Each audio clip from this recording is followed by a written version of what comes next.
Because we have one of the high rates of STDs. So are you saying that STDs are a result of a bad diet or STDs are a result of a bad diet? But I'm saying when you pull back and you look at STDs, sexually transmitted demons, what is going on with the body? See, sickness is supposed to be diagnosed from how the symptoms react in the body. And what we see is a congested mucus plaque in the glands of the vagina cavity or the urethra where you pee from, or through the penis stem. Now, can you exchange certain type of diseases through? You can, but is most of your sexually transmitted diseases at all? No, it's not. Herpes is not a sexually transmitted disease.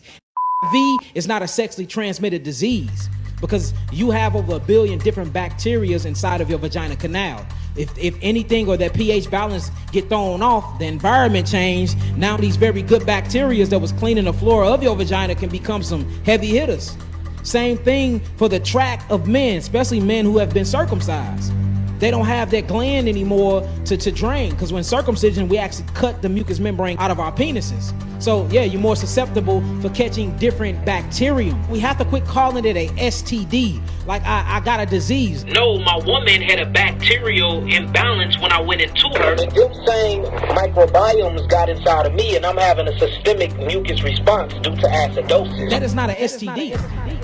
They have changed our perception on what healing and disease is. So what would your advice be, since that's what they're saying, especially when you know a lot of young people are sexually active? Like, what direction can we take with that? Because that's the best thing to do is install biblical principles into our children and into our youth. And when I'm speaking about biblical principles, I'm speaking of concepts of morality, not religion, not religion, not religion. In the scriptures, women were virgins, and the man that they laid down with, they was with that man their entire lives unless that man died. And if that man died, they were able to remarry. Women wasn't running around jumping into everything. Men was very cautious of what they put their covenant into. So we have to teach them and install the laws and the principles and the statutes of Yahweh. That's the only thing we can really do for keeping them from them, because telling them to wear condoms, I would never suggest anybody to wear a condom. Condoms cause sterilizations, it cause prostate cancer and everything else. And it caused cervical cancer into the women that made the man put the condom on. And the thing is, why are you laying down and creating or having sex if you don't want to procreate anyway? Isn't that why he created sex in the first place? For babies can come out? So we have to change their mental on how they perceive sex. Sex is a creative divinity, because you're literally a playing God. We're coming together and we're bonding, and from that we're going to have a creation from it. You just created a child out of that. So when you look at sex, it's nothing like how we portray it is. It's not a woman walking with a big butt and some hips and big breasts, and a man is just, it's not what they put on the TV. Do you realize if you get into the elites, they don't even look at sex like that. They look at sex for reproduction and keeping a bloodline strong. We look at sex to get one off. And we got to teach our men, make sure if you're going in these women, make sure that women's going to become yours. Make sure that you're stable. You can take care of her, grow bonds together, create a marriage business relationship, get some money together. Y'all in check before Yahweh together. Principles, characteristics. That way I'm not looking at a fat butt, a female looking at a man that got money in his pocket. We are literally looking, okay, how will this help out the nation? What can I add? Would this be a best business move? That's how you look at relationships. And not because you look good, he look good, and then y'all both toxic as hell, beating each other up all day. But y'all both look good. Good sex though, but you ain't had peace in 5 years. Since do that make? Installing principles into the youth and teaching them about sex early.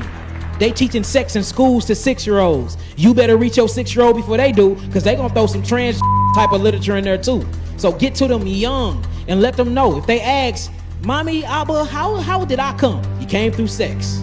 Don't be, we always want to use, well, see, you went to sleep and you woke up in your mama's belly. Keep it 1,000 with these children. That way they can learn this as adolescents and be able to have the responsibility, because once they realize how important, especially young black women, once they realize how important their temples and their vaginas is, they not just gonna be willing to give it to everybody. So you gotta install it early. Do y'all realize how expensive and how important a virgin was in the Bible?